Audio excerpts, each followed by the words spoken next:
Friends, welcome back to my YouTube channel. ಎಲ್ಲರೂ ಹೇಗಿದ್ದೀರಾ? ಎಲ್ಲರೂ ಚೆನ್ನಾಗಿದ್ದೀರಾ ಅಂತ ಅಂದ್ಕೊತೀನಿ. ಇವತ್ತಿನ ರೆಸಿಪಿಯಲ್ಲಿ ನಾನು ಮರಗೆಣಸು ಪಲ್ಯ ಹೇಗೆ ಮಾಡೋದು ಅಂತ ತೋರಿಸ್ಕೊಡ್ತೀನಿ. ಬನ್ನಿ ಫ್ರೆಂಡ್ಸ್. ಮೊದಲನೇದಾಗಿ ನಾವು ಮರಗೆಣಸನ್ನು ತೆಗೆದುಕೊಂಡಿದ್ದೀವಿ. ಇದನ್ನು ನೀಟಾಗಿ ಅದನ್ನು ಸಿಪ್ಪೆ ತೆಗಿಬೇಕು. ಸಿಪ್ಪೆಯನ್ನು ನಾವು ತರಕಾರಿಗೆಲ್ಲ ಸಿಪ್ಪೆ ತೆಗಿತೀವಲ್ಲ, ಆ ಥರ ಅದರಲ್ಲಾದರೂ ಸಿಪ್ಪೆ ತೆಗಿಬೋದು, ನೀಟಾಗಿ ಬರುತ್ತೆ. ಆದರೆ ಇಲ್ಲಿ ನಾವು ಚಾಕುದಲ್ಲಿ ಸಿಪ್ಪೆಯನ್ನು ತೆಗಿತಾ ಇದ್ದೀವಿ. ನೀಟಾಗಿ ಬಂತು.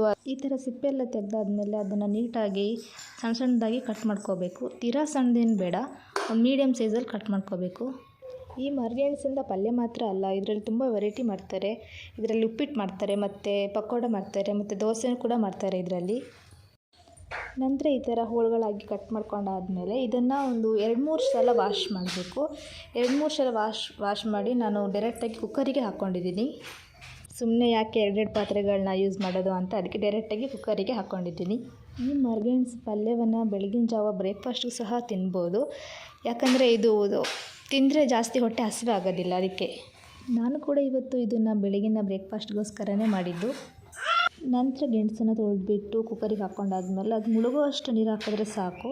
ಅದಕ್ಕೆ ಸ್ವಲ್ಪ ಉಪ್ಪು ಹಾಕ್ಬಿಟ್ಟು ಒಂದು 2-3 ವಿಷಲ್ ಬಂದರೆ ಸಾಕು, ಅಷ್ಟೇ ಅದು. ನಂತರ ಇದಕ್ಕೆ ನಾವು ಒಂದು ಮಸಾಲೆ ಐಟಮನ್ನು ರೆಡಿ ಮಾಡ್ಕೊಳ್ಳೋಣ ಬನ್ನಿ.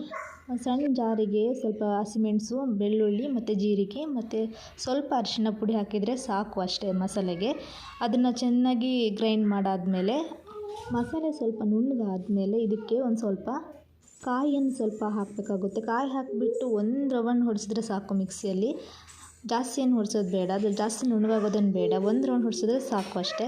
ಈ ಮರಗೆಣಸು ತಿನ್ನೋದ್ರಿಂದ ನಮಗೆ ಗ್ಯಾಸ್ಟ್ರಿಕ್ ಸಮಸ್ಯೆ ಮತ್ತು ಅಜೀರ್ಣತೆ ಸಮಸ್ಯೆ ಕೂಡ ಕಡಿಮೆ ಆಗುತ್ತೆ. ಅಷ್ಟೊತ್ತಿಗೆ ಕುಕ್ಕರಲ್ಲಿಟ್ಟಿದ್ದು ಗೆಣಸು ವಿಷಲ್ ಆಗಿದೆ. ಡೈರೆಕ್ಟಾಗಿ ನಾವು ಅದು ಮಸಾಲೆಯನ್ನು ಇದಕ್ಕೆ ಗೆಣಸಿಗೆ ಹಾಕ್ಕೊಂಡ್ರೆ ಆಯಿತು.